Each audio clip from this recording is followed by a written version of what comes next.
La Sociedad Dominica de Medios de Comunicación, Sodomco, presenta A Pensar Más con Rosa María Palacios.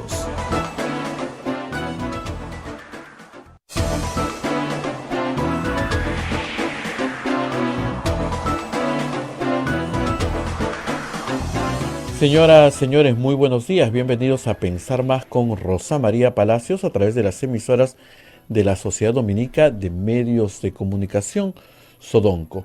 La Sociedad Dominica de Medios de Comunicación está integrada por Radio Santa Rosa en Lima, Radio Santo Domingo en Chimbote, Radio San Martín en Arequipa, Radio Cepagua en Ucayali, Radio Quillabamba en La Convención y Radio Madre de Dios en Puerto Maldonado. Son emisoras con el carisma dominico. Se une a nuestra red de radios o otra red de radios amigas en Huánuco, Radio Huánuco, en Ayacucho, Radio La Voz de Ayacucho, en Puno, Radio Pública, en Ancash, Radio Moro, en Huancayo, Radio Cumbre, en Satipo, Radio Milenio, en Abancay, Radio Estación Solar, en Yurimaguas, Radio Oriente, en Cajamarca, Radio Los Ángeles, en Lampa, Radio San Valentín, en Cerro de Pasco, Radio Activa. También se une los canales en Guanta, Radio Continental. Onda Digital TV nos pone sus pantallas y Fuego TV a través de Bets Cable 30 y Perú Cable también estamos allí.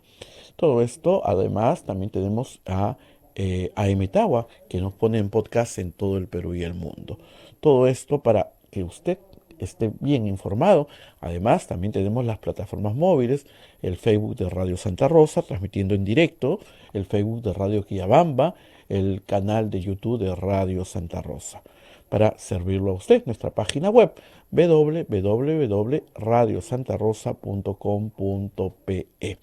Muy bien, hoy día es 22 de agosto del año 2022 y vamos a ya estar en comunicación con Rosa María Palacios después de un fin de semana bastante agitado. El día viernes se anunció la salida de prisión después de 17 años, 7 meses del señor Antauro Humala. Se pensó que salía el día lunes, hoy día o mañana, pero no, salió el día sábado. ¿Qué tanto beneficia al gobierno del señor Castillo la salida del señor Humala? Rosa María Palacios va a hacer un análisis de eso. Y también ayer tuvimos a las 4 de la tarde, hemos transmitido, Radio Santa Rosa transmitió desde la sala del juez Johnny Gómez, que ve el caso de la prisión preventiva de la señorita Jennifer Paredes. Ayer tuvimos la transmisión donde el señor juez determinó a pedido de las partes, porque el atestado es de 4.000 o 5.000 folios, concederle más tiempo para que puedan leer todos los detalles y ha postergado para el día de mañana nuevamente una sesión de la señorita Jennifer Paredes y para el día miércoles del señor alcalde de Anguía. Así es que todo esto y toda la información que salió ayer, incluso estuvo la fiscal de la Nación también dando declaraciones, Rosa María Palacios ya nos va a comentar y va a analizar todos los últimos hechos del fin de semana. Rosa María, ¿cómo estás? Muy buenos días, un gusto escucharte y verte. Muy buenos días, Abel, y muy buenos días a todos. Tenemos un gran inicio de semana porque la verdad es que en el fin de semana ha habido bastante información para compartir con ustedes. Pero vamos a empezar primero con las obligaciones del programa. Y tenemos obligaciones con nuestros auspiciadores. Empezamos con la Universidad Católica. La Maestría en Gerencia Social de la Pontificia Universidad Católica del Perú invita a profesionales de diferentes disciplinas a participar del proceso de admisión 2022 de su modalidad semipresencial. Informes en Facebook, @PUC-MGS o al teléfono 993-028-464. Hotel La Cuesta de Caima, de la Asociación Santa Catalina de Sena, de las Madres del Monasterio de Santa Catalina, es la mejor opción para tu estadía en Arequipa. Informes en el Facebook e Instagram del Hotel La Cuesta de Caima, Arequipa. Policlínico Ángeles de la Salud. Ofrece servicios de calidad en salud a precios al alcance de todos. Contamos con un staff de médicos de alta calidad y modernas instalaciones con todas las normas de bioseguridad. Calle Antero Peralta 10, Organización San José Humacoyo, frente a la Iglesia del Sagrado Corazón de Jesús en Arequipa. Colegio Sagrado Corazón Sofiano, 74 años al servicio de la educación en Arequipa, formando integralmente a la niñez y juventud desde la pedagogía de luz y verdad. El Colegio Privado Bilingüe Reina de los Ángeles, situado en La Molina, Lima, tiene como meta la educación en las virtudes cristianas para construir una sociedad más humana, más fraterna y más feliz. El Colegio Bilingüe La Asunción, perteneciente a la Congregación de las Hermanas Dominicas de la Inmaculada Concepción, ubicado en Trujillo, La Libertad, brinda una educación a jóvenes y niños basada en las virtudes y en la espiritualidad dominica. Colegio Santa Anita brinda educación católica desde el diseño curricular Luz y Verdad. Es una gran opción a los papás que buscan para sus hijos una educación de calidad con valores. Palestra Editores, el sello de los buenos libros de derecho, es una editorial peruana jurídica dedicada a la investigación y difusión en materia jurídica. Desde hace 25 años somos un referente para los universitarios y profesionales del derecho. Pueden encontrarnos en redes sociales como Palestra Editores o visitar nuestra web palestraeditores.com. Y finalmente, Roque y Mateo Soluciones Legales, procesos sobre el PAFP, FONAVI, beneficios sociales, divorcio, alimentos, sucesión intestada y otros. Asesoramiento a nivel nacional. Comunícate al 965-158-562. Roque y Mateo Soluciones Legales Efectivas. Muy bien. No se olviden, por supuesto, de colaborar con nosotros a través del QR que está en pantalla. Lo capturan con su celular, nos hacen una pequeña donación. Y a todos los peruanos que nos escuchan en el mundo entero día a día, por favor, no se olviden de contribuir con nosotros a través de PayPal. Este programa es gratuito, no cobramos nada por escucharlo, pero de vez en cuando acuérdense que tenemos poca publicidad y que vivimos de ustedes y de la divina providencia. Muy bien, a ver, empezaremos por lo que yo creo es un caso a estas alturas contundente contra la hija cuñada del presidente de la República y contra su hermana, Lilia Paredes, y contra el propio presidente de la República. Me explico. El día sábado yo estaba escribiendo una columna para la República y ahí decía que el caso era muy sólido. Bueno, ayer la defensa de Jennifer Paredes, por un error, nadie sabe por qué, dejaron abierto el link por el cual todos podemos acceder al íntegro del requerimiento, pero si ustedes quieren también, al íntegro del expediente judicial, que son más de 4.400 páginas. Yo había apenas terminado las 660, donde lo que importa realmente son las primeras 167, y de repente me doy cuenta de que tenía el expediente completo en otro anexo, y que efectivamente eran 4.400 páginas con todo. La declaración de Espino completa, es decir, declaraciones de testigos, deslacrados, actas de incautación de bienes, depósitos, vouchers. Uno se queda con la boca abierta porque en muy poco tiempo la Fiscalía y el equipo policial que la acompaña han hecho un estupendo trabajo. ¡Qué manera de acopiar información valiosa para esta investigación! Y no hay duda, créanme, yo siempre asumo el papel de defensor, ustedes me han visto, ¿no es cierto? O sea, cuando se ha tratado de casos en los cuales ustedes dicen, sí, que vaya a la cárcel, caso Keiko Fujimori, he dicho, miren, ahí no hay delito, la conducta es, sí, es cierta, está bien narrada, todo, pero en este caso, no solamente no hay duda, hay delito manifiesto, pero manifiesto que hay colusión, lavado de activos, tráfico de influencias, organización criminal. La prognosis de pena del fiscal, lo que el fiscal espera obtener por lo que se llama concurso real de delitos, o sea, entran todos los delitos juntos y varias penas se suman, lo que la fiscalía va a pedir para Jennifer Paredes son 23 años de condena. O sea, no es poco el pavo. Esto es un asunto bien serio y si en Palacio de Gobierno no se lo están tomando en serio, que empiecen a tomárselo en serio. Y vamos por partes. O sea, ¿por qué la fiscalía llega a esa conclusión? Porque la policía copia toda esta información. Y el relato es este, se los voy a resumir por partes y luego les voy a ir contando algunas cosas que se han encontrado. El relato es que apenas instalado el gobierno de Castillo, menos de 2 semanas en el cargo, ya había una planificación activa para robarle al Estado a través de licitaciones fraudulentas, así como ustedes lo oigan. Ni 2 semanas, ni 2 semanas. El 8 de agosto, Hugo Espina relata que Lilia Paredes se reúne con él y con Jennifer en Palacio y le piden que compre un chip de teléfono, los que ponemos en los teléfonos, a nombre de una tercera persona, para que ella lo pudiera cambiar y poder comunicarse sin que la chuponeen. O sea, una manifiesta voluntad de ocultamiento ya en los actos preparatorios.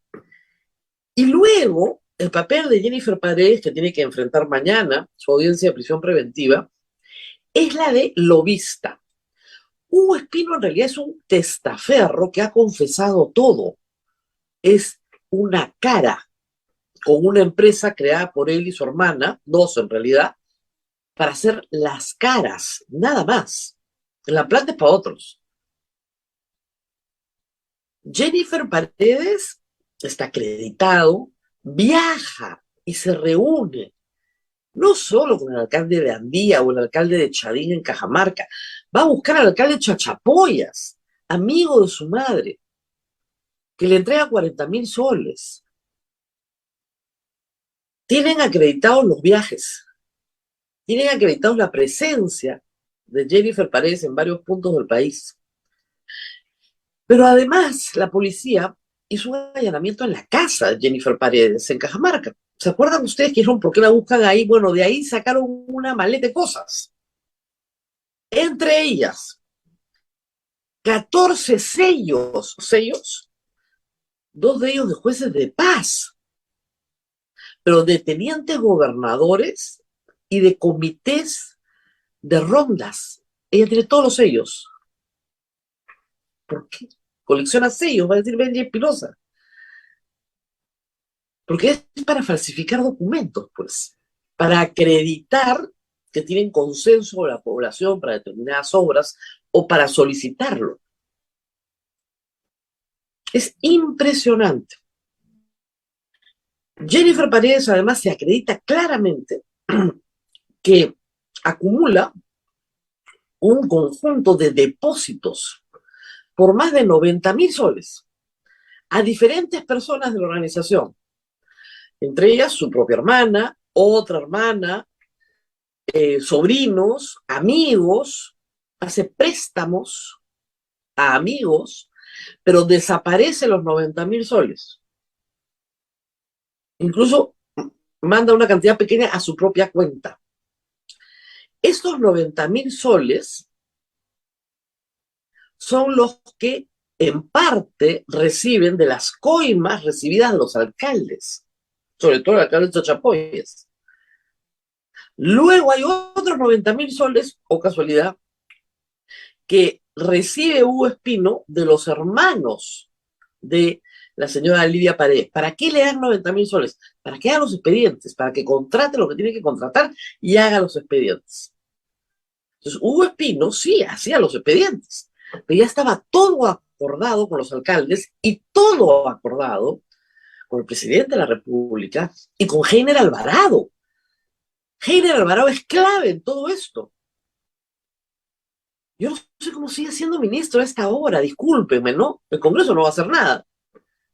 ¿Cómo puede ser ministro? Está comprometido hasta el cuello. Entre paréntesis, ayer su ex viceministra le ha contado todo el Perú en Cuarto Poder con quién se reunió, cómo se reunió, a pedido de quién, y el relato es vergonzoso, ¿no? Le pidieron a la viceministra y a otro funcionario, a otra funcionaria del Ministerio, directora de Presupuesto, que ensayen una presentación que iban a hacer el presidente con el personal de seguridad del ministerio. Y le dijeron que si ellos entendían, entonces el presidente iba a poder entender. Imagínense ustedes, tenían una presentación de las obras que iban a hacer de agua y saneamiento a nivel nacional. Ojo, obligación del Ministerio de Vivienda, nadie dice que no. Y este grupete, llamado ahora el Buró Político, Sánchez Sánchez, el de Zarratea, Abel Cabrera, el amigo de Chiclayo, Salatiel Marrufo, también chiclayano, igual que Heiner Alvarado, los tres chiclayanos, asesor del ministro, todos estos se reunieron en una casa en Surquillo con personal del Ministerio de Transportes y Comunicación, perdón, de Vivienda, para que les pongan a ellos su plan. Estaba ahí también el alcalde de Anguía, Medina, y entre todos les dijeron luego qué obras tenían que estar, porque ya estaban repartidas. ¿A quiénes? A personas como Hugo Espino. ¿Testaferro de quién? Del presidente de la República, por el amor de Dios. Y no son dichos, está todo armado. Y está en el expediente de Jennifer Paredes. En el expediente de Jennifer Paredes, el fiscal Hans Aguirre dice claramente que Pedro Castillo es el jefe de la organización criminal. No le corresponde a él acusarlo, lo va a hacer denunciarlo. Lo tiene que hacer la fiscal de la Nación. Pero lo dice con claridad. ¿Quién es Lilia Paredes? ¿Quién es Jennifer Paredes? ¿Quiénes son los testaferros? ¿Qué papel tienen los ministros? Además, Jennifer no pensaba quedarse solo en las obritas de vivienda. No, tenía planes. Le confiscaron libretas donde quería meterse al sector de educación, a todo lo que era infraestructura deportiva. Ya lo tenía mapeado. O sea, lo que requisan en Anguía es impresionante. Y la policía ha podido acreditar todas las relaciones previas de Medina con Espino, de Jennifer con Espino, de Jennifer con Medina. Todo está acreditado. Yo no creo que ningún juez, viendo toda esta evidencia, no le coloque 36 meses de preventiva para arrancar a ella y al alcalde. No creo. Y no creo que el fiscal Hans Aguirre no pueda pedir una orden de limitación de derechos contra la señora esposa del presidente de la República, porque son los mismos hechos que involucran a ambas. Y es el mismo poder. Para que exista detención preventiva, tienen que haber varios requisitos. El primero es que haya una prognosis de pena mayor a 4 años. Bueno, acá están sobrados. O sea, sobrados. El segundo es que hayan elementos que sean un indicio razonable, si quieren, o sospecha razonable que se ha cometido el delito. Bueno, esto está más allá de la sospecha. Viajes. Todos los viajes, acreditados en avión, presencia, etc. Vouchers, transferencia de dineros, todo acreditado. Sellos, documentos de la municipalidad de Anguía, que son de la municipalidad en poder de Jennifer. Declaraciones juradas, etc. Todo en poder de Jennifer. Ella no tiene ingresos, no ha tenido ingresos desde que su padre, cuñado, es presidente. Transfiere 90.000 soles a distintas personas. Ahí hay lavado. Recibe, transforma. Colusión, pacta con los alcaldes. Protegida por el ministro y por su padre. Son delitos graves en nuestro ordenamiento. Y todos ellos conforman una organización criminal. Por el hecho de conformarla, es un delito gravísimo. Y el tercer elemento es el grave perturbación de la acción probatoria, que incluye el peligro de fuga. ¿Pero por qué hay grave perturbación de la acción probatoria? Porque Jennifer Paredes ha mentido todo el tiempo y porque se escondió en Palacio de Gobierno y el expediente incluye todas las fotografías del seguimiento de Jennifer Paredes desde Cajamarca hasta que entra a Palacio de Gobierno el 5 de agosto. Salida de Cajamarca, fotografías. Llegada a Lima y subida a los vehículos de seguridad del Estado, fotografías. Entrada a Palacio de Gobierno, fotografías. Nunca salió. Y fotografías de su aparición en la Plaza San Martín. La han seguido con absoluta paciencia. ¿Para qué? Para acreditar al juez que tiene una actitud de obstaculización de la investigación. Entonces, la niña de 27 años que tenía mirada de Bambi y parecía que estaba perdida en el Congreso, y uno la miraba y decía, pucha, sí, pobrecita, es muy joven, ¿no? Era la Rayo. ¡Qué bárbaro! ¿Qué tal velocidad? Tenía todo. Otros la usaron, tal vez, pero que tenía toda la información, la tenía encima, toda. Y hay que decir que son ladrones poco diligentes, ¿ah? Porque yo he visto a mucha gente robar en el Estado y no he visto ese nivel de chapucería para robar. ¡Qué bárbaro, Dios mío! Dejaron todo tirado por todas partes. ¿Quién guarda 14 sellos en su casa? Documentos de la municipalidad. Es decir,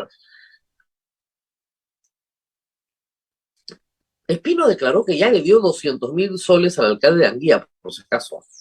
Del primer contrato que le dieron, el 10% era para acá. 2.200.000 y ya se los pagó. O sea, cohecho ya hay. Qué pena, ¿no? Cuando estaban ya comenzando todos a cosechar. Dinero del Estado, ojo. ¿Y qué pasa con las obras? Como están siendo tan mal contratadas, no terminan de hacerse. El señor Espino no tiene ninguna experiencia, entonces contrata a algunos constructores locales, avanza un poquito, pero ahí se pierde en el camino, se le acaba la plata y chao. Y además, como tiene que repartir para Coima, chao. Y la obra no se hace, o se hace a medias. Y el alcalde de Anguía no solamente tiene las obras con Jennifer, hay que ver su detención preventiva el miércoles. Este señor de apenas 32 años tiene obras por más de 50 millones de soles. A la amiga de su vecino, que le choferea, no su vecino, no, la vecina de su amigo, perdón, tiene una obra, la obra de la carretera, por 19 millones de soles. Mismo modus operandi. Íntimo de la primera dama y del presidente de la República. Entraba y salía del Palacio de Gobierno. Iba cobrando en cada obra. Rico iba a salir. Bueno, gracias a Dios, lo han pescado. Y está hoy, ambos, Jennifer Paredes y Nenil Medina, están en prisión. ¿Por qué si se ha vencido el plazo de detención preliminar? Porque están en audiencia de prisión preventiva. La defensa de ambos pidió 2 días más para estudiar los nuevos hechos. Espero que se rindan, ¿no? No hay mucho que decir. Anoche, ni un solo tuit de los ministros, de Aníbal Torres, de nuestra heroína de la democracia, ni del presidente de la República diciendo mi hijita está durmiendo en el suelo, nada. Pero ni de Vladimir Cerrón, que está en los Guasos, su hermano Valdemar, nada. Sí, cero. ¿Leyeron las 4.000 páginas del expediente o qué? O alguien se las tradujo. Yo de verdad hacía tiempo que no veía un caso tan bien investigado. Y puede haber más. Lo de Chachapoyas, por ejemplo, no se sabía, se ha sabido este fin de semana.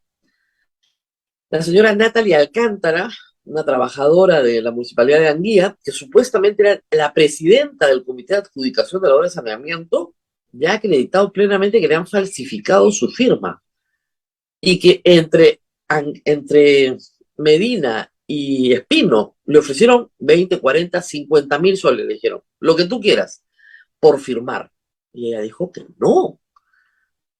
Y era la única que tenía acreditación OCSE para participar en ese comité, por eso la necesitaban. Ya, ¿qué más, pues? Realmente, ¿qué más? A los que me dicen, pero no hay pruebas, no hay pruebas. A ver, ¿habrá alguien que nos escribe esta mañana y que dice que no hay pruebas? Puedes mirar, porque de verdad, a mí ya no sé qué decirle. ¿Cómo que no hay pruebas? No, nadie dice que no hay pruebas, lo que repiten es algunos, poquísimos, pero creo que ya están entendiendo, y ayer tú lo dijiste en el Twitter, ¿y por qué no son así tan céleres, tan rápidos con otros casos y te mencionan el caso de Luciana León? Ayer tú les respondiste Mira, muy bien en el Twitter. Si esa es la razón, ya ganamos, ¿ya? En mi argumento, digamos. Miren, lo vuelvo a repetir, los pecados de los otros no te hacen santo, pues, sino que fácil sería ser santo, ¿no? Ah, el otro es peor, al ladrón, al ladrón. Cada caso, cada culpable o cada inocente tiene su proceso y su proceso tiene complicaciones procesales. Luciana León tiene que ser investigada primero en el Congreso y su expediente está en la Subcomisión de Acusaciones Constitucionales porque era congresista. Y el delito que comete, lo comete en el ejercicio de su función como congresista. ¿Y qué ha hecho el Congreso? No ha hecho nada. Y el Congreso incluye a Perú Libre, ¿eh? Por si acaso. Cero, sí, nada. Ojo, ese es el caso de Luciana León, que tanto les preocupa. El caso de Luciana León está listo. En el sistema de justicia está listo. El Congreso le tiene que levantar la protección del antejuicio y pasar a la Corte Suprema. Y créanme que cuando llegue a la Corte Suprema, eso en menos de un año está sentenciada. Como están ya muy avanzados sus coprocesados, pero ya no, porque tiene beneficio. Hay una explicación. ¿Por qué el señor José Domingo Pérez se demora tanto, no? Porque no hay delito de lavado de activos, pues, se os he explicado desde el primer día. Y va a tener que enfrentarse en este momento a una casación, donde probablemente le digan eso. Y todo lo que él ha investigado es correcto. Toda la historia que él cuenta es verdad. Él ha llegado a una verdad, es un buen fiscal, a una verdad procesal, pero la tiene. Pero eso no es delito. Ese es el gran problema de las acusaciones por donaciones de campaña antes del 2019, que no es lavado. Cada caso tiene su particularidad. Cada caso tiene su particularidad. Pero este caso, este que estamos viendo, su particularidad es la cantidad de elementos sólidos que hay. No es un dicho. Primero, los dichos de Espino son nuevos. Esos acaban de entrar. Pero ni siquiera es el dicho de Espino. Vouchers, movimientos de plata en cuentas de ellas. Tanto de Jennifer Paredes como de los hermanos Walter y David Paredes hacia Espino. Le estaban dando plata, pues estaban circulando la plata para pegar los expedientes, y la otra le prestaba a sus amigas, guardaba, o sea, desaparecía la plata. Tenían que desaparecerla, pues. Y utilizaron el sistema bancario, o sea, dejaron huellas por todas partes. Visitas acreditadas, físicas, presencia física de Jennifer Paredes en Chachapoyas. ¿Qué tiene que hacer Jennifer Paredes en Chachapoyas? Cero negocios con la plata del Estado. Sellos, documentos de propiedad de la Municipalidad de Anguía, documentos para infiltrarse en licitaciones en el Ministerio de Educación. Ahora sí, el testimonio de la señora Natalie diciéndole, esa firma no es mía, falsificación de firma. Por el otro lado, testimonio de la viceministra de Vivienda, que coloca al alcalde de Anguía en la misma reunión con las mismas personas, que son las que se reparten obras a nivel nacional. No las grandes obras del MTC, sino las obras de menos de 20 millones de soles. Pero muchas, más de 500 millones de soles, en todo este paquete, en ese famosísimo decreto supremo que ayer la República puso en primera plana. ¿Qué cosa quieren que les digan? ¿Que no están robando? Pero claro que están robando, pues. No están robando. No hay nada que hacer. ¿Qué sigue? Yo creo que esta semana hay una prisión preventiva de 36 meses. Creo que los demás coprocesados tienen que ir por el mismo camino, excepto los que se acojan, como los Espino, a la confesión sincera, y esperen que en el momento de la sentencia se les ponga una pena por debajo del mínimo legal. Otros se acogerán a la colaboración eficaz, como Samir Villaverde, Karelín López. Ojo, este caso no es el de Samir Villaverde y Karelín López, es un derivado. Pero, reitero, y no está en el expediente, y tal vez la fiscalía, escuchen bien, cuando Silva habla con Samir Villaverde, le explica y le pide por estos casos, pequeños empresarios de provincia que también quieren hacer lo mismo que tú, Samir. Y Samir le dice, yo me voy a reunir con ellos para explicarles cómo es. Bien, que sabía ya, Jennifer aprendió rapidito cómo es, ¿ah? Cómo es la nuez, aprendió rapidísimo. Entonces, ahí está el caso. ¿Qué sigue? Un proceso que espero que va a ser muy rápido y contundente, pero la fiscal de la Nación también tiene el mismo caso, con los mismos hechos, que prueban la participación directa del presidente de la República en toda esta organización criminal. Anoche, la fiscal de la Nación estuvo con Rosana Cueva en Panorama, y como es víctima de una, como decirles, el típico ataque político que hay en el Perú, tiene que explicar de su hermana, tiene que explicar de los pecados de los otros, ¿no? Cuando el tema que ella tiene, lo que ella tiene que hacer es denunciar al presidente de la República. No lo puede acusar, pero lo puede denunciar, ¿ok? ¿Y ella ante quién lo denuncia? Ante el Congreso. Y el Congreso, ahora sí, tiene que hacer una excepción del 117 y tiene el camino. Y el camino es el artículo 30 de la Convención de Naciones Unidas contra la Corrupción. Y si esa acusación el Congreso la valida con 66 votos y pasa a la Corte Suprema, y la Corte Suprema la valida, supongamos que Pedro Castillo le impugna, el TC lo valida, se acabó Pedro Castillo. Eso es lo que está en juego. Hay un componente político, por supuesto que hay un componente político, pero generado por la corrupción del propio presidente. Tener origen humilde, ser maestro, ser rural, ser rondero, ser campesino, no te exonera moralmente de cualquier delito que puedas cometer. Eso es algo que hay que tener claro. La capacidad delictiva no tiene nada que ver con el origen, la edad, el sexo, la orientación sexual, la raza. Nada de eso tiene, digamos, una relación directa con quién es delincuente. El presidente puede decir, yo soy humilde. Sí, lo eres. No tiene nada que ver con que seas o no seas delincuente. Lo tiene que determinar un juez sobre la base de los hechos que están probados y están absolutamente probados. El otro tema que a ustedes preocupa es la liberación de Antauro. Yo me declaro en realidad risueñamente una incrédula. Yo no creo que Antauro Humala sea una amenaza a la democracia. Creo que es parte de los mitos que tenemos en el Perú. Y creo que él ha sido muy activo en la construcción de su propio mito. Y no lo digo porque no conozca a Antauro Humala, al contrario, lo entrevisté varias veces antes de que terminara preso. Y yo no creo que es una persona que esté en la realidad.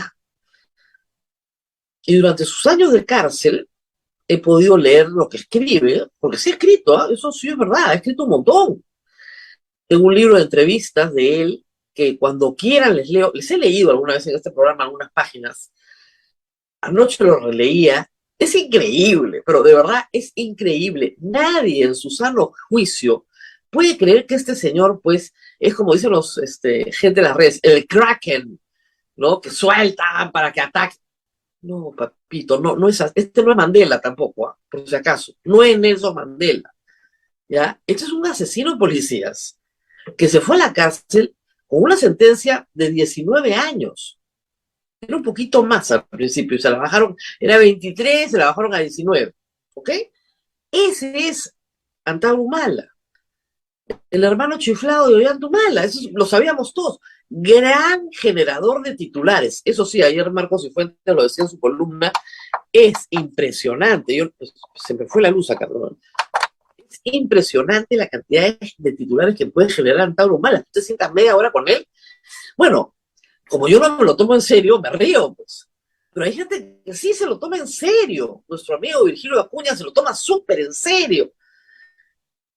Sí, puede reunir a 100 personas que ya están un poquito mayores, que lo acompañaron en Locumba en el 2000, estamos en 2022.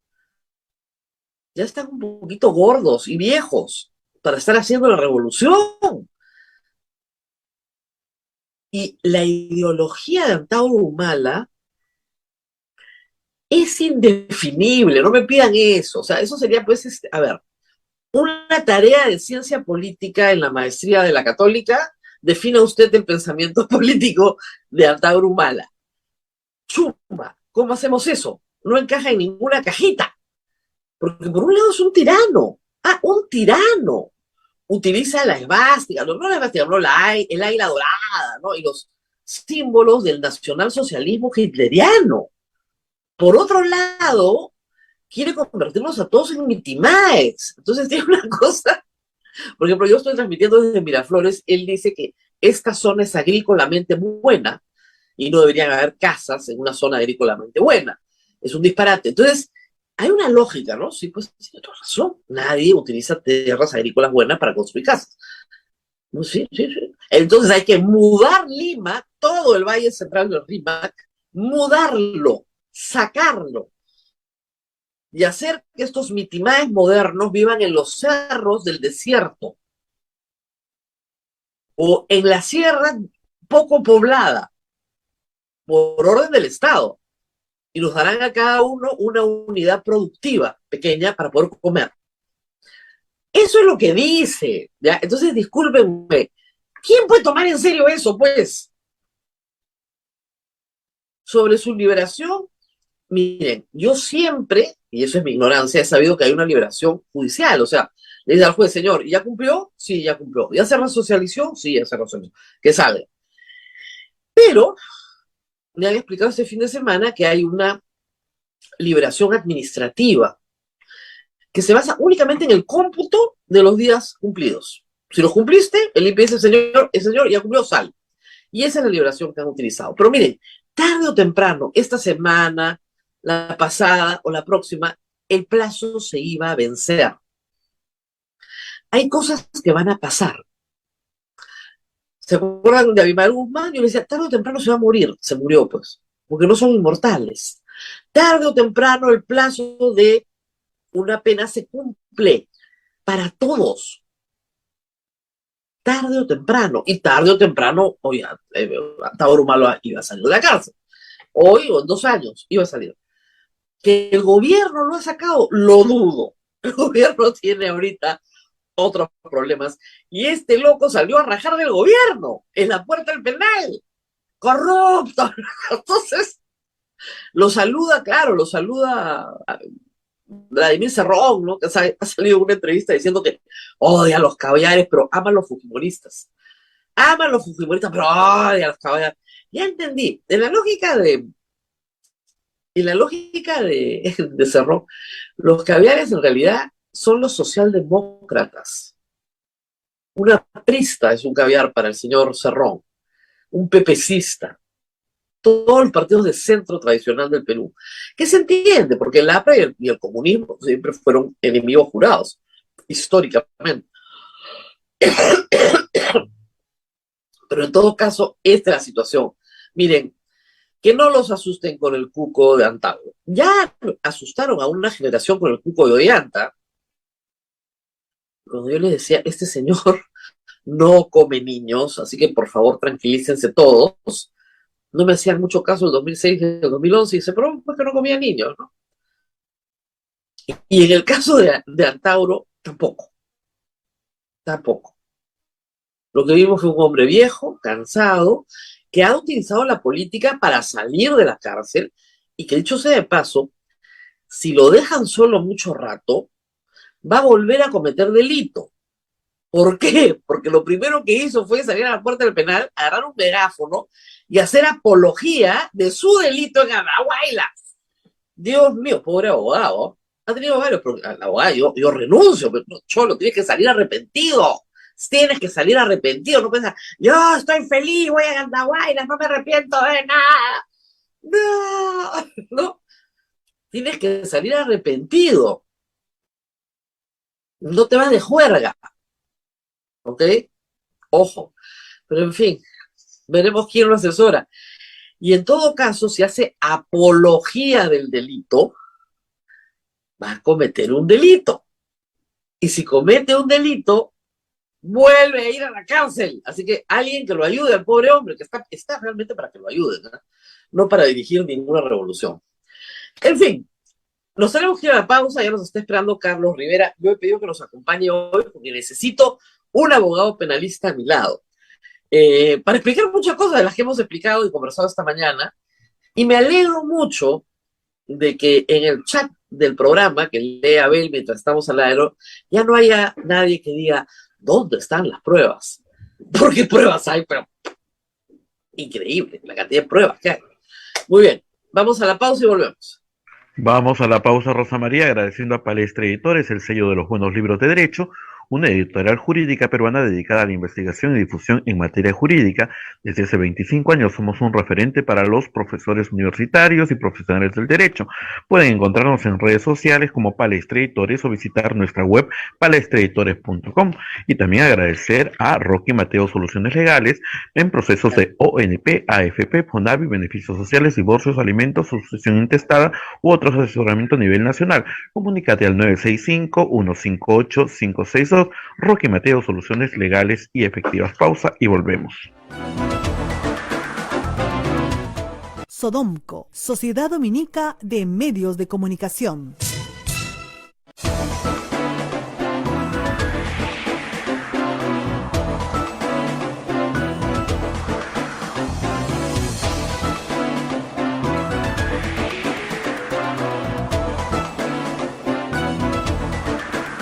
Continuamos con A Pensar Más a través de las emisoras de la Sociedad Dominica de Medios de Comunicación, Sodonco. Rosa María, hay una pregunta que están haciendo varias veces y es diferencia entre confesión sincera y colaborador eficaz. Adelante, por favor. Bueno, pero tenemos mucha suerte porque nos acompaña Carlos Rivera a esta hora de la mañana y vamos a dejar que el abogado penalista les explique la diferencia. Que la hay, pero vamos a ver por qué el señor Espino, y yo creo que hay varias razones para entender por qué el señor Espino dijo de frente confesión sincera. ¿Ya? Confesión sincera es como ampay me salvo, pero ahora nos lo va a explicar el doctor Carlos Rivera. Doctor, sí, buenos días, gracias por estar con nosotros. Un tremendo gusto, Rosa María, conversar contigo y con tus oyentes. Bueno, la confesión sincera es una institución del derecho procesal penal que existe hace muchísimo tiempo. Inclusive existía en los códigos de procedimientos del 40 y en el de enjuiciamiento criminal del siglo antepasado. Y la confesión sincera es un procesado, ¿no es cierto?, decide confesar, declarar en qué hechos ha participado. Lo que busca la confesión sincera, digamos, es una suerte de arrebato de verdad, ¿no es cierto?, que por diversas circunstancias, probablemente por el avance de las investigaciones, tú decides declarar en qué hecho delictivo has participado. El objetivo de la confesión sincera es que al final, cuando se establezca una decisión con las sanciones penales, la ley obliga al juez a hacer una reducción considerable por debajo del mínimo legal, dice la ley procesal penal. Por lo tanto, tú sigues procesado, no te apartas del proceso, pero generas un aporte en tus declaraciones muy importante que ayuda al esclarecimiento de los hechos. Pero sigues procesado y al final vas a ser sancionado con una pena por debajo del mínimo legal.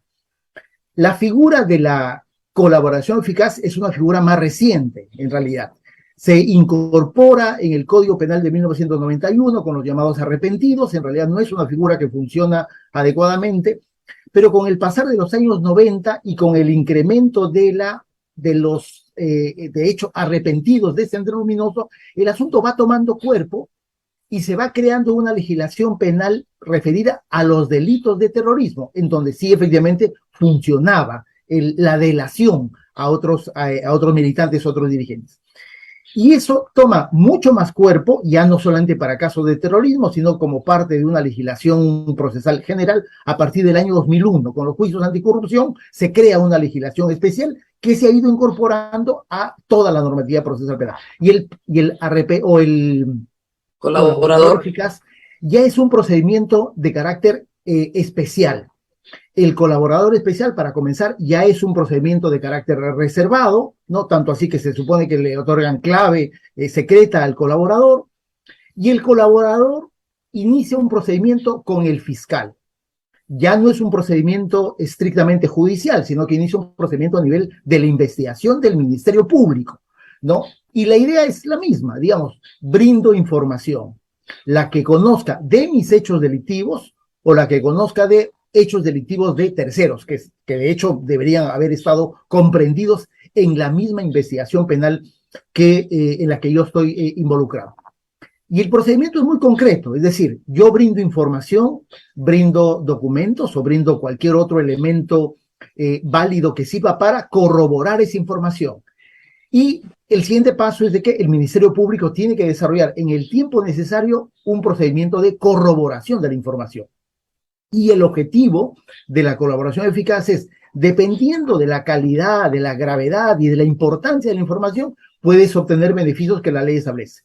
La reducción de la pena o inclusive la exclusión del proceso de investigación. Digamos, obviamente el objetivo máximo de un colaborador eficaz es que sea excluido de la investigación. Por eso se llama, tiene un nombre medio contradictorio, ¿no? Es decir, es el derecho penal premial, Claro. que busca... Ahora, en la colaboración eficaz, busca ser excluido y tu pena te la ponen anticipadamente. Sí. Es decir, Sí. tú llegas a un acuerdo con el fiscal. ¿No? Claro. Así es. Llegas a un acuerdo con el fiscal habla, digamos, lo presenta al juez, el juez lo valida y Así dice, es. ya, tú tienes 1 año de pena, listo, chao. Así Sales del proceso. Sí, En la sí, confesión sincera, te quedas en el proceso hasta el final. hasta el final. Sí. Pero ya sabes, porque así es, que el juez te va a poner una pena por debajo del mínimo legal. Exacto. Ahora, normalmente, yo, por lo menos en mi poca experiencia, la confesión sincera se hace cuando se trata de un delincuente, ¿no es cierto? Y yo estaba en una audiencia donde el juez le decía al delincuente, mire, le doy la oportunidad, confiese usted, nos ahorramos el proceso antes de empezar. No quiso confesar, yo hubiera confesado, la verdad, estaba viendo el juicio de otro, por acaso, estaba aprobadísimo. Entonces, es una forma de economía procesal en realidad. Sí. En realidad, Rosa María, lo que tú te estás haciendo referencia es a una tercera figura que se da al inicio del juicio oral que se llama conclusión anticipada. Es decir, el juez le dice, mire señor, usted ¿reconoce o no reconoce haber cometido el hecho delictivo? El juez tiene la obligación legal de explicarle de qué se trata esa norma, y si es que el acusado decide reconocer sus hechos delictivos y ahorrarle el complejo tránsito de un juicio oral, hay un procedimiento que se llama conclusión anticipada, en lo cual hay obviamente un reconocimiento de los términos de la acusación fiscal y en 48 horas dictan tu sentencia. Exacto. También. Ahorras declaración. Mira, en ese procedimiento ya ni siquiera tienes que declarar nada. Simplemente asumes, así como se dice, con zapatos y todo, la acusación, los términos de la acusación fiscal. Y punto. Y punto. Pero ahí también el juez ofrece. Si usted acepta, yo le pongo por debajo del mínimo legal. Sí, ahí hay una negociación en esas 48 horas, una breve negociación con la fiscalía, ¿no? Claro. Obviamente, si tú no aceptas, vuelves al juicio, ¿no? Claro. Vuelves al juicio. Si aceptas, vas a reconocer la pena que te están, o aceptar la pena que te están dando, pero el proceso penal en ese momento concluye para ti. Claro. Entonces, hay formas, como ven ustedes, los que nos están escuchando, de que no llegues a juicio oral. Sí. ¿Por qué? Porque llegar a juicio oral implica 1, 2, 3 años de trabajo adicional para todas partes. Entonces, tú dices, no. Ahora, el que confiesa, como dice, el confesor sincero va a permanecer en el proceso. Probablemente si van a juicio oral, él va a dar su testimonio. Y en el momento en que se sentencia a toda la organización, a él también se le sentencia por debajo del mínimo legal. Así es. Ese es el procedimiento. Ese es el procedimiento. Obviamente, la colaboración eficaz tiene mucho más efecto cuando hay una organización, ¿no? Porque se busca penetrar, digamos, una estructura criminal sobre la cual resulta a veces complicado o muchas veces imposible que las investigaciones logren acceder a la forma como la organización o esa estructura orgánica ha perpetrado hechos delictivos, ¿no? Doctor, esta investigación es compleja porque hay una multiplicidad de agentes, eso sí es verdad, pero el tiempo que han tenido para robar es corto. Entonces, sí, en relación a otros gobiernos, dices tú. Claro, pucha, que sí. En 6 meses ya estaba todo. Entonces, ¿qué sucede?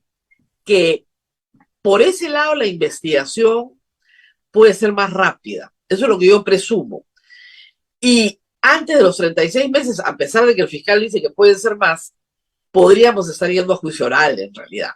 Yo me temo que sí, ¿no? Ese elemento de la inmediatez de las investigaciones, como tú dices, digamos, que simplemente quiero hacer un paralelo, ¿no? En otros casos, respecto de crímenes cometidos en otros gobiernos, digo, las investigaciones han comenzado en algunos casos después de 10, 15, 20 años. No es lo mismo investigar después de 20 años a investigar después de 5 meses de haberse cometido un hecho, o 4, en fin. Eso creo que va a determinar un golpe importante en la conducción de las investigaciones, ¿no es cierto? En la inmediatez con la que estas investigaciones, más allá de que se hayan establecido un plazo, desde mi punto de vista exagerado en la solicitud de prisión preventiva, porque tengo la impresión que esa investigación va a terminar muy pronto en realidad. Yo también creo lo mismo. Y por lo tanto, es altamente probable que, yo diría que hacia mediados del próximo año, esto ya esté encaminado hacia un juicio oral, o dentro de un juicio oral, porque en realidad sí, hay una imputación por organización criminal, pero sin duda alguna no estamos hablando acá de los crímenes complejos y transnacionales del caso Lavajato, ¿no? Claro. Como Gustavo Gorrite dice, hemos pasado de la corrupción transnacional a los pirañas, ¿no? Pero la acción decidida del Ministerio Público es lo que está colocando en una dimensión absolutamente diferente el curso de las investigaciones, ¿no? Y yo sé que no ha tenido tiempo porque esto recién se ha sabido anoche, pero yo sí he revisado y es un magnífico trabajo policial. O sea, esa incursión en la casa de Jennifer Paredes, donde ella ha dejado documentos que son de propiedad de la Municipalidad de Anguilla, que ella no tiene por qué tener. Documentos donde está preparando, son actos preparatorios para incursionar en licitaciones en el Ministerio de Educación. Impresionante, ¿eh? 14 sellos, por el amor de Dios. Con eso nomás. Orellana también tenía sellos, ¿se acuerdan? Con eso nomás, pues ya qué más. Y ahí sí hay algo importante, ¿no? A ver, el fiscal no necesita conocer todos los detalles, sino el número de detalles suficiente para construir el caso. Con lo que tiene, ya tiene todo. Sí. Adicionalmente, en el pedido de prisión preventiva, digamos, hay dos elementos centrales. Uno, que la Fiscalía acredite la existencia de elementos de convicción sobre la comisión de derecho delictivo. Y me parece que aquí lo que simplemente hemos visto en medios de comunicación sí se está acreditando que hay una relación con hechos absolutamente ilícitos, de manera concertada con terceras personas, y además con el favor de personajes encumbrados en el poder, ¿no? Eso por un lado. Y por el otro lado, la posibilidad de acreditar con elementos de convicción ciertos la perturbación de la actividad probatoria o la voluntad de evadir la acción de la justicia.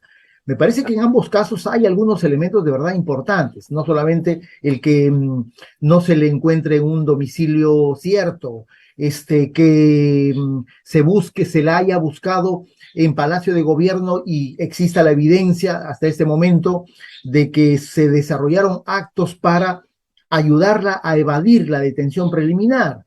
En fin, creo que lamentablemente la forma como se han conducido luego de haber cometido los hechos delictivos y del momento en el que se han iniciado los actos de investigación por parte del Ministerio Público, pareciera que la Fiscalía pudiera, no voy a decir tener un trabajo fácil, pero me parece que vamos a ver probablemente una defensa de Jennifer Paredes y de los otros implicados particularmente débil frente a las fortalezas del Ministerio Público, ¿no? Claro, y esto va a ser televisado y eso es bueno para que lo vea todo el país. Me parece muy importante la publicidad para que no se diga que esta es una persecución política, que a estas alturas es ridículo decirlo. Eso va a ser bueno, eso va a ser muy bueno, porque es cierto, no sé si está calando, pero digamos, hay una particular insistencia, hay un particular machacamiento, sobre todo del presidente y de algunos ministros que más parecen defensores que ministros, de que todo esto es un complot del sistema de justicia, la Fiscalía, Poder Judicial, la Policía y obviamente los medios de comunicación contra la familia presidencial. Creo que eso va a ser una muy buena oportunidad para que se vea que efectivamente, primero hay un trabajo objetivo del Ministerio Público, segundo que están haciendo referencias no a hechos de carácter político, sino a hechos de carácter delictivo, que tienen que ser perseguidos, ¿no? Más allá de que sea el presidente de la República, o yo diría, con mucha mayor razón, si se trata de familiares del presidente de la República, ¿no?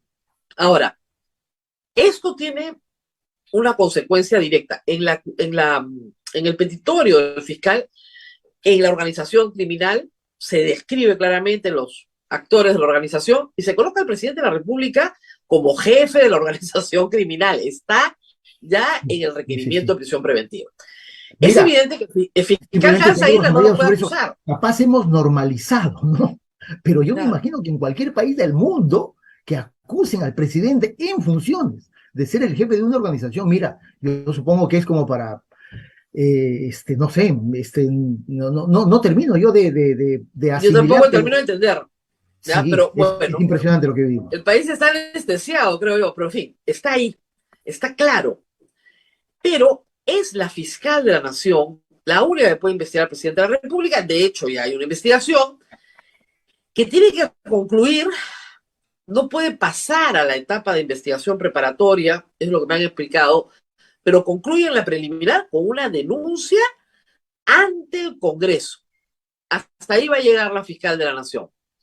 El Congreso tiene que aplicar, y esa es la salida que varios han dado, el artículo 30 de la Convención de Naciones Unidas contra la Corrupción, señalando que tiene rango constitucional, porque es un tratado que incluye derechos humanos, y que al tener rango constitucional, ese artículo establece que no hay nadie que pueda ser inmune a la investigación de los delitos contenidos en la Convención, que son cohecho, lavado de activos, colusión, los que se le imputan justamente al presidente. ¿Qué piensa de esa salida? Que es una construcción legal, pero Sí. hay que discutirla. Sí, es una construcción legal, ¿no? Probablemente el mejor argumento de esa construcción legal, Rosa María, son los antecedentes en materia de los tratados internacionales sobre derechos humanos, ¿no? En los que se ha hecho el mismo tránsito, ¿no? Se ha hecho el mismo tránsito, es decir, no se ha esperado tener una descripción de esas figuras o de esos hechos delictivos de crímenes internacionales que se suelen perseguir en los tratados internacionales de derechos humanos o de derecho penal internacional, pero se asume que el rango constitucional que tienen los mismos le otorga una prevalencia sobre cualquier otra norma, inclusive las normas de carácter constitucional, ¿no? Me parece ¿Qué otro ejemplo tenemos? ¿Qué otro ejemplo tenemos? A ver, El tratado contra la tortura, por ejemplo. Sí, el tratado contra la tortura es un ejemplo típico.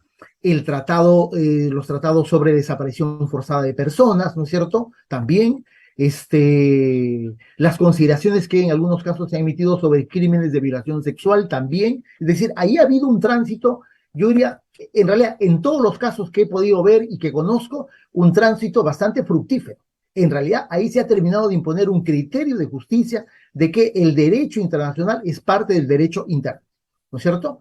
Ok, Y o sea, para hacer consecuentemente, el tránsito, para que la gente entienda, el derecho penal internacional siempre o sea, siempre tiene la equivalencia a un tratado de derechos humanos, por ser el tratado penal internacional. sí, claro, en el derecho penal internacional negativamente se protegen derechos fundamentales, vida, libertad, integridad, y por eso decía, sí, claro, y por eso decía, el tránsito que se ha hecho ante el reclamo, la oposición inicial de las defensas, ¿no es cierto?, de que no se puede aplicar porque no hay una norma expresa, ¿no es cierto?, de que no ha habido una incorporación en el derecho interno sobre el texto expreso del tratado internacional, el sistema judicial peruano ha terminado de imponer un criterio de decir, oye, acá hay un rango constitucional que hace tiempo está absolutamente... Claro, lo que pasa, hay que decir una cosa, el Tratado de Naciones Unidas contra la Corrupción sí ha sido incorporado por ley al ordenamiento peruano.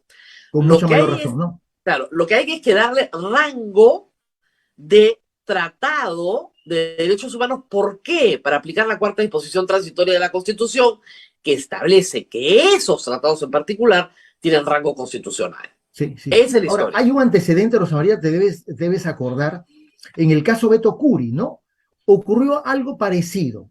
Beto Curi, recuerden, es, digamos, grabado, filmado y mostrado en cadena nacional, recibiendo esos famosos 15 o 25 mil dólares de Montesinos, y el argumento de su defensa fue que era un préstamo y que eso había ocurrido cuando él todavía no asumía en el ejercicio pleno ser congresista de la República, porque eso había ocurrido más o menos en junio del año 2000. Él no Claro, era funcionario público, esa era claro, la historia. pero la Convención Interamericana contra la Corrupción sacó un argumento y dijo, oye, se va a considerar como funcionarios inclusive los electos, ¿no es cierto? Claro. Uy, ya era electo desde el mes de abril del año 2000. Ya se utilizó la convención. Bueno, mayor La aún. Convención Interamericana, ¿no? La Convención Interamericana se utilizó. Claro. Y la Sala Penal Especial, que me parece que en ese momento era presidido por Inés Villa Bonilla, utiliza ese argumento, propuesto desde la Procuraduría de José Ugaz. Por lo tanto, ya hay un antecedente de utilizar normas internacionales para asimilar una posición o una condición de funcionario público en el caso de Perú. Claro. Es cierto. Lo que pasa es que en el caso del presidente, es el Congreso el que tiene que aprobar la acusación constitucional con el procedimiento que hay hoy de subcomisión de acusaciones constitucionales, comisión permanente, acusación ante el Pleno. Y una vez que eso ocurre, el presidente sí puede ser destituido. Esa es la historia.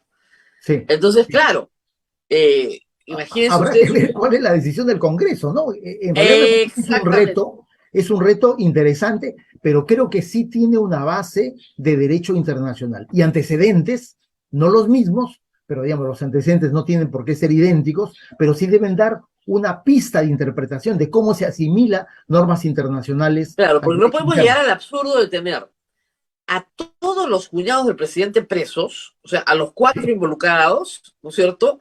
A los alcaldes presos también, porque no tienen inmunidad, a los ministros esperando que les levante la inmunidad y al presidente esperando que le levante la inmunidad, porque parece ser que ese es el juego. Sí. No se es la situación, cómo... ¿no? Esa es la situación que en este momento está... General Alvarado sigue siendo ministro de Vivienda. También una persona acusada por ser una de las cabezas de la organización criminal, ¿no? Y es la cabeza, no hay problema, además, ¿no? Con él no hay problema, es decir, es un incidente menor ser acusado de crimen organizado en este país, ¿no? Su viceministra está ahí. Sí. Claro, tal vez mucha gente se ha aburrido de escuchar estas acusaciones y no ve resultados. Sí. Pero hay que decir que sí los hay. O sea, discúlpeme todos los que me están escuchando, Alberto Fujimori está preso. Hace años que está preso. Y toda la organización fue procesada, condenada, muchos ya cumplieron sus condenas, otros murieron, pero sí se hizo. El problema yo creo que ha sido Lavallato, porque Lavallato sí, digamos, ha avanzado lentísimo, porque se tiene que probar algo que es, creo yo, manifiestamente improbable, ¿no? Que es el tema de lavado de activos por donaciones de campaña. Y ese es el problema. Ojalá... María, ahí permíteme hacer, en realidad, es cierto, si revisamos no la historia de los últimos 200 años, sino la reciente historia de los últimos 30 años, hemos vivido una corrupción sistemática y agresiva en el Estado peruano. Pero sobre eso también hay que ser sinceros y honestos. El sistema de justicia, ese sistema anquilosado, viejo, antiguo, ha respondido satisfactoriamente. Este caso que tú mencionas de la corrupción de los años 90, en realidad ha tenido una respuesta judicial, yo diría, primero sin precedentes en nuestra historia, sin precedentes en la región también. Y luego, en el caso Lavallato, coincido contigo, una justicia lenta, que está, desde mi punto de vista, neutralizada, ¿no es cierto? Pero también ha tenido avances importantes también en la región. Probablemente Perú, Brasil son los países que más han avanzado. O sea, el relato está completo. Sí sabemos lo que pasó. Eso, y yo sí creo que eso es el mérito de los fiscales, contar la historia. La historia está muy bien contada. Exacto. El problema es que no pueden probar que es delito, pues ese es el problema. Hay problemas que creo que van más allá de eso, que entiendo es tu posición en este tema. Tengo yo la impresión, en el caso de Lavallato, que no es solamente el tema de la interpretación del delito, digamos, creo yo que la fiscalía es víctima de su propio éxito. Es decir, tú no puedes investigar o pretender investigar todo y a todos a la vez, en un sistema de justicia que tiene 1000 problemas. Claro. Y por eso es que en los últimos tiempos, sumado además al tema de la pandemia, el sistema de justicia en este asunto específico ha caminado de verdad casi en cámara lenta, ¿no? Casi en cámara lenta. Ahora, hay que decir algo, ¿no? Sobre la celeridad procesal en fiscalía. Yo la semana pasada visité la Fiscalía de la Nación. Yo pregunté ¿cuántos expedientes puede tener toda la fiscalía a nivel nacional? Dije, 3 millones, y me dijeron sí, porque hay un problema muy grave. Los fiscales no archivan nunca, Casi por deformación profesional, ¿ah? Entonces, la carga procesal que tienen es brutal, porque sí, deberían archivar. Hagan el Día Nacional del Archivo, ¿no? Un día al año, sí, escójanlo y ese día archivan sí, todo sí, sí, lo que ya sí, no sí, está en ese es, giro. Tienen expedientes donde no se ha hecho una diligencia en 10 años que siguen en giro. Entonces, hay una carga procesal desmedida que podría ser rápidamente organizada, si es que esa es la preocupación, además de la fiscal de la Nación, que ha hecho unas evaluaciones de acuerdo a productividad. Y claro, la productividad puede ser bajísima si tienes miles de expedientes a tu cargo que no tienen un movimiento en años porque nadie los archiva por deformación profesional. Es terrible, ¿eh? Por el es, miedo a es un ser, problema complejo, es un problema complejo, ¿no? Es claro, cierto, el Ministerio Público en los últimos 20 años ha tomado una dirección, desde mi punto de vista, absolutamente necesaria y positiva, que es la especialización, ¿no es cierto? Ya, claro, ese dato es importante, pero en esas áreas especializadas del Ministerio Público también existe el mismo problema, ¿no es cierto? También existe el problema. Hay casos del caso Lavajato o de los casos de corrupción de funcionarios que claro, la alternativa que suelen tomar los fiscales, y capaz lo vamos a ver hoy en el caso de Jennifer Paredes, es lanzar hacia adelante el problema. Es decir, prisión preventiva de 36 meses. Eso te dice que el fiscal está de verdad imaginándose que en este caso Jennifer Paredes va a hacer una investigación preliminar de 3 años. Digamos, tú dices, oye, es una cosa de locos, ¿no es cierto? Pero, claro, es un salvavidas porque frente a cualquier problema, el fiscal tiene un plazo legalmente aprobado, ahora, él ¿no? dice en su escrito que los 36 meses tal vez ni siquiera le alcancen, ¿eh? Eso es lo que dice. Imagínate, Ahora, sí imagínate. tiene, yo sí creo que hay un punto yo soy enemiga de las prisiones preventivas porque considero que son excepcionales, como debe ser, que no son adelantos de condena, que se ha usado muy mal la prisión preventiva en el Perú en los últimos años en casos emblemáticos, pero sí creo que en este caso en particular las cosas cambian porque el jefe de la organización está en ejercicio del poder. Sí, O sea, él es el jefe supremo de las Fuerzas Armadas y Policiales del Perú. sí, sí, sí, sí. Esto nunca lo hemos visto, digamos. No, Nunca. Es lo que la no me gente no refiero, entiende. Esto no me es refiero a la completamente corrupción. diferente. No hemos visto el esquema de investigación, ¿no es cierto? Normalmente el Ministerio Público, ¿no es cierto? Gracias a decisiones, desde mi punto de vista, generadoras de impunidad, el Ministerio Público ha investigado post comisión hecho delictivo y post gobiernos, ¿no? Ese ha sido el esquema tradicional. Inclusive, cuando se habían terminado los gobiernos, me refiero al caso de Antonio Peláez Bardales, creo me parece la propia Gladys Echaíz en su momento, digamos, simplemente su decisión era de que no podía investigar al presidente de la República por ninguna razón del mundo. Ya estaba vigente la Constitución actual, que decía Sí, lo mismo claro. que dice en ese momento, ¿no es cierto? Ya. Lo que diferencia ahora a las investigaciones es que el que supuestamente dirige esa organización, que sería el presidente de la República, está en el ejercicio del poder, ¿no? Más allá de su soledad, desesperación, de todo lo político que queramos tener, pero él está en funciones, tiene una protección constitucional que ha sido rota o que ha sido superada en parte, ¿no es cierto? Lo que hizo en su momento Zoraida Ábalos, abriendo la investigación, pero sobre todo lo que hizo Pablo Sánchez, yo diría, desnudado al presidente de la República, porque de repente, en pocos meses, tiene 6 investigaciones que creo que han terminado de complicar su situación legal y no veo ningún viso de un mejoramiento. Y es probable que sea este tema, las circunstancias legales, procesales, los que terminen de forzar una salida legal y constitucional hacia un nuevo gobierno, ¿no? Mucho más rápida. Ya, o sea, por si acaso yo siempre estaba a favor del adelanto de elecciones para salir de una crisis.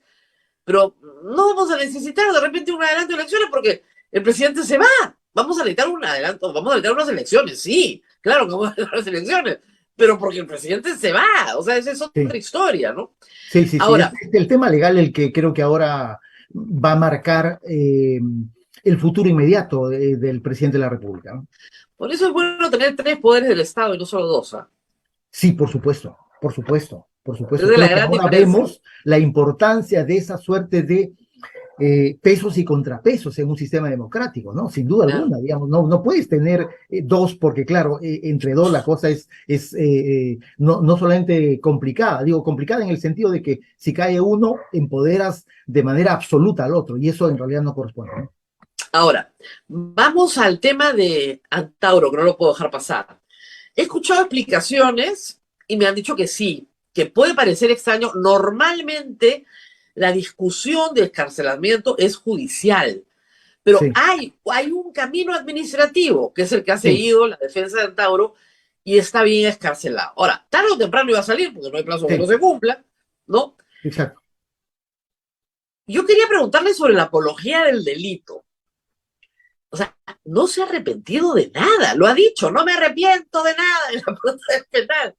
Sí. ¿De acuerdo? Mira, con lo cual te dice que el procedimiento interno, digamos, administrativo al interior del establecimiento penitenciario a cargo del INPE es una farsa, ¿no es Sí, cierto? pues. Porque en todos los beneficios penitenciarios hay un elemento fundamental de una evaluación psicológica que tienen que desarrollar, en el cual el interno, para acogerse a un beneficio, tiene que estar arrepentido y, como yo siempre digo, casi que le tienen que poner una estrellita en la frente, ¿no? Ya, pero tú ves en este caso que lo primero que dice es que viene con un discurso político en el que... Discúlpeme que me ría, pero yo me imagino al abogado, porque lo que te dice el abogado es, por favor, te tienes que mostrar arrepentido. Sí, Tienes que mostrarte arrepentido porque tenemos que probar que la pena te ha resocializado. Aunque no estés arrepentido, tú demuestra al juez haz o la finta, por lo menos. Mira, obviamente, claro, capaz le dijo, sí, estoy de acuerdo contigo, pero en el primer minuto, en el primer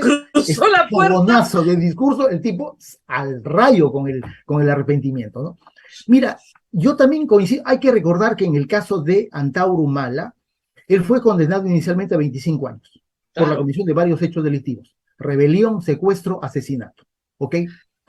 El 2011, el tribunal que presidía el ex juez supremo Javier Villestein le redujo la pena, desde mi punto de vista, de manera absolutamente arbitraria, de 25 a 19. Primer regalo que recibió el señor de Villestein, ¿eh? De Villestein, sí, que nadie va a decir que es de izquierda, ¿no? De Villestein.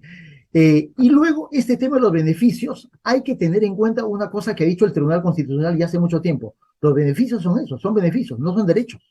O sea, la autoridad penitenciaria podría decir que está habilitado porque cumplió todo, pagó reparación civil, se arrepintió y todo ese asunto, pero la autoridad judicial tiene el deber de nuevo, Rosa María, normas internacionales. En el Perú nosotros hemos tenido casos en los que los condenados por crímenes contra la humanidad han cumplido todo: reparación civil, arrepentimiento, ya mostraron un trabajo a domicilio, y el juez le dijo, disculpen señores, no les doy el beneficio, porque hay normas de derecho internacional que establecen que hay acceso a la justicia de parte de las víctimas. No, yo lo recuerdo claramente en el caso de terrorismo, hasta el último día, en mi consciente por uno, ¿eh? Sí, sí, claro. Y planteaban habeas corpus y los perdían. Son como que dos sistemas de justicia de dos países diferentes, y son los mismos jueces.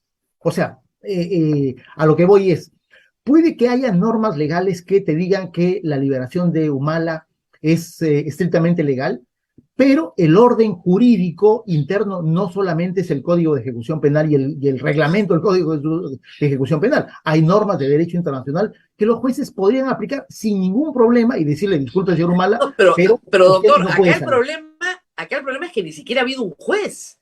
Ha sido una decisión administrativa. Exacto, que es otro tema que me parece que las víctimas del caso, los familiares de las víctimas podrían impugnar sin ningún problema, creo yo, porque finalmente pero el camino, lo que ha dicho, la única autoridad que podría revocar una decisión judicial no es el director de un penal, es una autoridad judicial. Claro, pero yo sí creo que, o sea, lo que se ha dicho acá es que ese camino existe, o sea, no es un camino ilegal, es un camino legal, existe. Totalmente. Y lo han recorrido. Totalmente. Ahora, la apología del delito, yo salgo y digo, me voy a Andahuaylas porque yo reivindico ese acto heroico que he hecho, ha sido un acto de heroísmo. O sea, eso no es apología del delito. La apología del delito, hasta donde yo sé, sigue siendo delito en el Código Penal, ¿no? Creo. Sí. Y además la apología transitó de ser solamente apología del terrorismo y ahora es apología de cualquier hecho delictivo. De cualquier delito. Digamos, además, para Humala, como que el tiempo no ha pasado, ¿no? Él quiere volver a Andahuaylas y decir, mira, quiero restablecer la historia y la gesta casi como que heredero de Simón Bolívar, ¿no? Tú te escuchaba en la presentación antes de la entrevista y me parece que es lo más próximo a la realidad del caso Tauro Mala. Quien haya leído sus libros, quien lo haya tratado de seguir en lo que las cosas que dice, es en realidad un personaje político bastante chiflado, ¿no? Pero, digamos, Ahora, yo le pregunté en algún momento, creo que a su padre, ¿por qué no trataron una defensa por grave alteración de la conciencia? Y me dijo, no, ¿por qué? Pero doctor, le decía yo, es evidente que su hijo no está en sus cabales, Sí. ¿ya? Es evidente. No, me dijo, por supuesto que está, tiene un gran futuro político.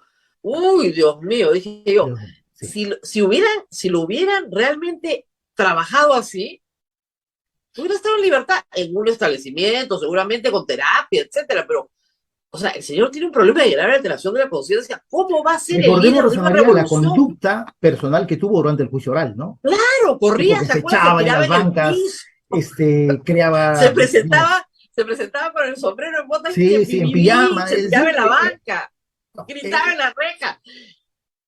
Claro, como tú o sea, dices, me parece que es un personaje político inflado, ¿no? También, así como Humala bueno, quiere quedarse en enero del 2004, que creo que ocurrió eso, alguna prensa también se está quedando en enero de 2004, ¿no? Y me parece que eso no es lo que corresponde a un personaje que además, en términos concretos, es un condenado por asesinato. Ese es además, no de cualquier así persona, es. de 4 policías que buscaron restablecer el orden constitucional en un Así lugar es. como Claro, Guayaquil. él insiste en que los policías fueron asesinados por las fuerzas del orden, no por él y sus Hay reservistas. una acreditación Claro, judicial de que los crímenes fueron cometidos por armas de los dirigidos por Humala, ¿no? Eso, digamos, más allá de lo que pueda decir, eso está acreditado judicialmente. claro, se acreditó con toda claridad, o sea, no hay discusión. Además, ¿qué acto más enloquecido puede tomar una comisaría? Se tomaban comisarías en los 60s, cuando el Sí, papá hacía política, ¿no? Y le dice al hijo, anda y toma una comisaría, y va y toma una comisaría. Como si tomar una comisaría fuera un acto revolucionario. sí, Ya en el 2004 era completamente anacrónico. Y el completamente. problema, tan es así que su propio hermano hace una carrera política distanciado completamente y ni siquiera lo indulta, porque sabe que es culpable y que no Así lo es. puede indultar y ponerlo en la calle En era un ese caso, peligro. Ollantumala me parece que actuó absolutamente ajustado a ley, ¿no? Recuerdas que hubo una presión, un distanciamiento con su propio padre por la No, insistencia terrible, de poder liberarlo, ¿no? es Pero un me parece caso que Humala trágico. actuó correctamente, ¿no? Evitó generar un problema político ilegal, ¿no es cierto?, con una liberación indebida No, le de su pedían hermano, ¿no? que liberara a Fujimori y liberara a su hermano y que así neutralizaba la oposición. Y él dijo que no a ninguno de los dos.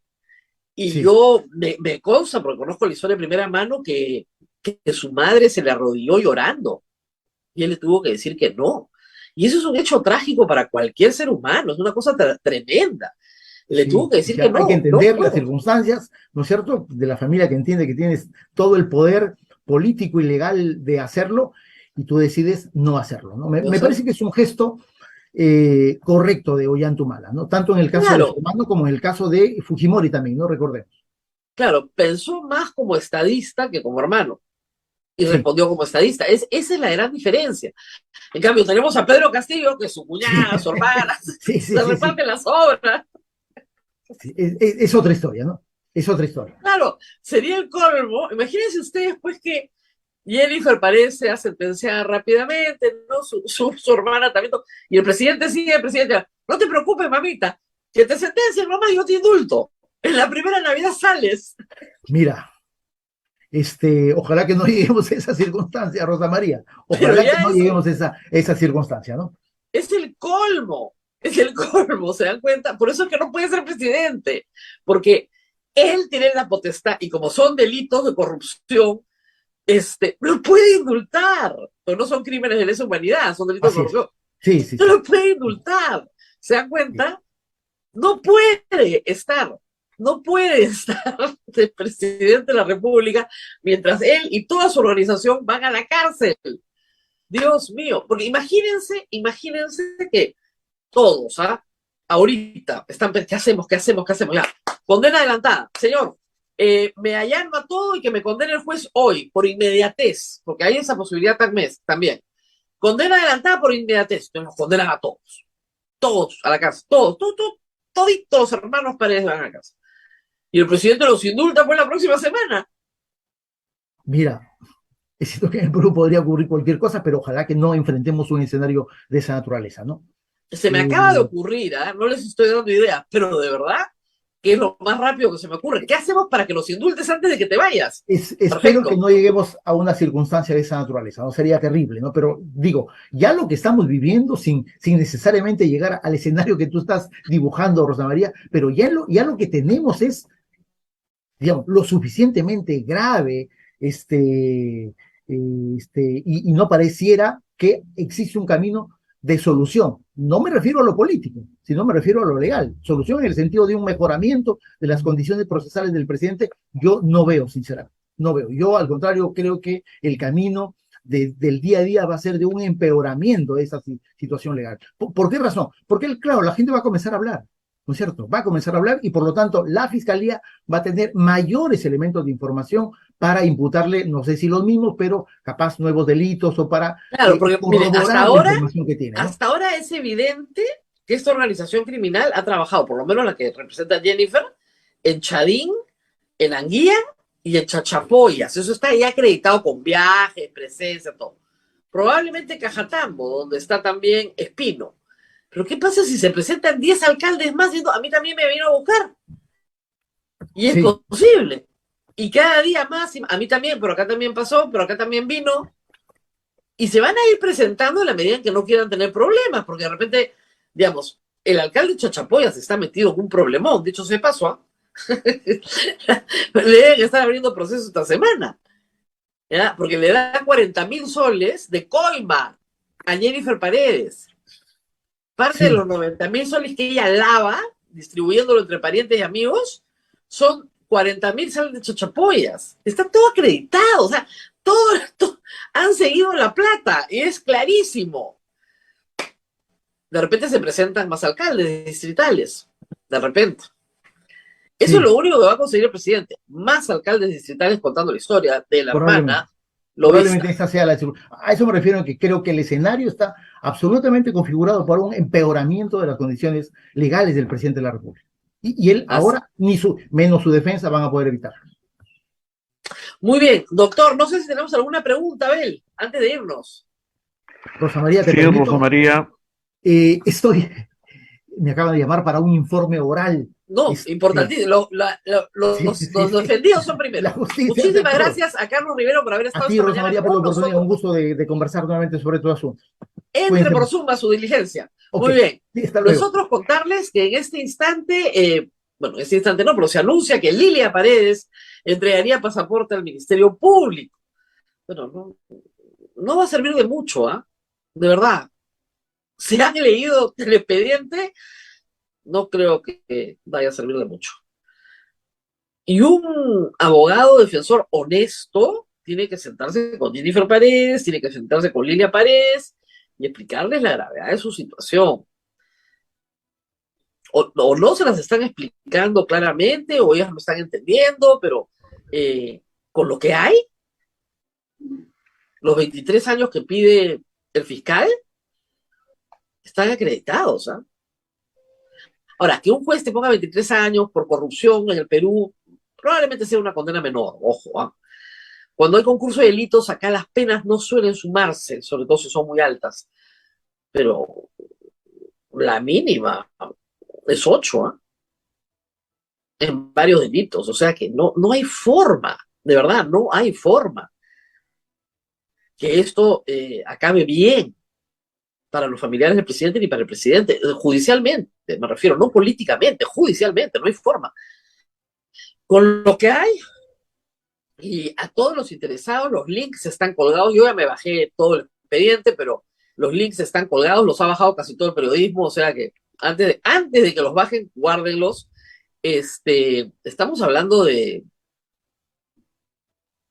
muchísima información, pero muchísima información. Muy bien, Abel. Rosa María, a ver, Sí, algunas preguntas que hay, la que se repite más creo, ¿puede postular el señor Antauro Humala a la por presidencia de la supuesto, República? pero por supuesto que puede postular. Todo el mundo me mandaba la ley que modifica la Constitución, que los condenados no pueden postular. Los condenados. El señor Antauro Humala fue condenado.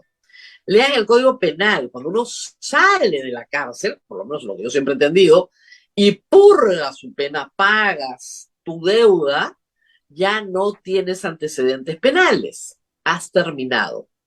¿Ok? Esa es la diferencia. El La otra condenado no pregunta, puede. Claro. la otra pregunta es sobre la reparación civil. No ha pagado completamente. ¿Qué pasa Ah, ahí? miren, no hay prisión por deudas en el Perú. Esa es la respuesta. En ninguna parte del mundo, ojo, es un derecho humano. Tú no puedes ir a la cárcel por falta de plata. ¿Ok? Entonces, si ya le toca su libertad, porque cumplió su pena, entonces no está obligado a pagar la reparación civil para salir, está obligado a pagar la reparación civil porque sí, le toca pagarla. Pero el señor no tiene trabajo, no tiene bienes, no tiene con qué pagarla, entonces no paga nada, pues, ¿qué es lo que normalmente pasa en el Perú? Las primeras reparaciones civiles importantes las han pagado en el Perú Odebrecht, antes no pagaba nadie. Este, Alberto Fujimori debe no sé qué barbaridad, Vladimiro Montesinos otra, o sea, si se cobrara todo lo que se debe a los delincuentes por reparaciones civiles, eh, bastaría y sobraría para que duplicar el servicio de justicia en el Perú, pero no hay forma de que el señor Humala pague si no ha producido. Esa es la historia. Ha producido libros, sí. Yo recomiendo mucho que los lean, ¿eh? Son hilarantes, completamente hilarantes. Yo no entiendo cómo lo pueden tomar tan en serio. O sea, amigos muy queridos que dicen, no, esto cambia completamente el tablero político del país. Miren, en 17 años no han logrado construir un partido. La única vez que colocó a su gente, algunos de los que estuvieron presos con él, además, ojo, fue en UPP en el verano del 2000, cuando fuimos a las elecciones adelantadas. ¿Se acuerdan ustedes? En enero del 2000, UPP obtiene 6.7% de la elección. Y eso le permite meter 15 congresistas, entre ellos Alarcón y otros más. Muy bien. A la siguiente elección, UPP había desaparecido. Eso es todo lo que ha hecho electoralmente Antauro Humala. Nada más. Eso es todo. No hay más. No hay un movimiento regional. Ustedes pregunten en una encuesta, hoy, claro, lo que dirán, sí, pues Pedro Castillo no lo conocía a nadie y salió elegido presidente. Ya, pues ahí está la respuesta. No lo conocía nadie. Antauro lo conoce todo el mundo. Lo conocen como el loco Antauro. Entonces, ya, pues chicos, de verdad, en serio, ¿eso les parece que desestabiliza el tablero? A mí me parece que esta figura del Kraken, que lo han soltado, ¿para qué? ¿Para mover qué? ¿Acaso el señor Antauro Humala juntó a, qué les digo, 10.000 personas en la puerta del penal? Había más periodistas y seguridad que partidarios, sacando a su familia. Ya pues, de verdad, ¿en serio les da miedo? Los miedos en Lima son muy graciosos, la verdad. ¿Qué más, Abel? No, la preocupación sigue por el mismo camino. Si, el no pagar la reparación civil no le impide postular, preguntan. Y si hay No, alguna forma de revertir esto. no, miren, no hay plazo que no se cumpla. No hay plazo que no se cumpla. Recuerden eso siempre. Ha salido un año y tanto antes de tiempo porque efectivamente ha tenido 7 por 1. Y el señor, yo puedo dudar mucho de la calidad de sus libros. Ah, pero que los ha escrito, ¿ah? Ha escrito como loco. Y no es un hombre inculto porque su padre lo forzaba a leer desde chiquito muchas cosas. Entonces sí tiene una gran capacidad de colocar referencias culturales bien interesantes a veces. ¿Ah? Uno termina riéndose mucho. Y es una máquina, como decía ayer Marcos Cifuentes en una columna, es una máquina de hacer titulares, ¿ah? qué bárbaro para darte bytes, es impresionante. Pero claro, son los bytes enloquecidos de las cosas más increíbles. Obviamente, por si acaso, para los partidarios de Antauro, en su visión del Perú, nos tenemos que ir a la guerra con Chile más o menos el día que llega, porque tenemos que recuperar Arica y Tarapacá. ¿Ya? Por si acaso, incluye el paquete una guerra internacional. Ya, no, no puedes, chicos, de verdad, ¿en serio? ¿Lo pueden tomar en serio por 5 minutos? No. Y creo que medio se lo ocurre un poco consciente. Dijo, voy a ir a Andahuaylas, pero denme unos días para reencontrarme con mi familia, ¿no? Así es. Que descanse, que se reencuentre con su familia.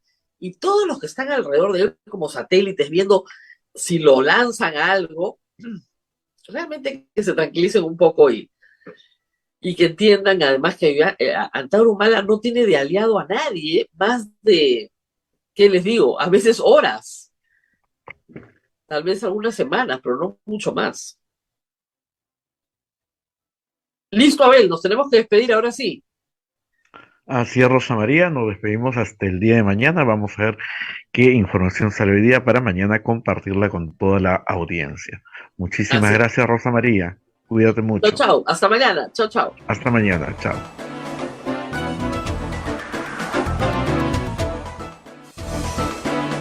Hasta aquí, A Pensar Más con Rosa María Palacios. Este programa fue producido por la Sociedad Dominica de Medios de Comunicación, Sodomco.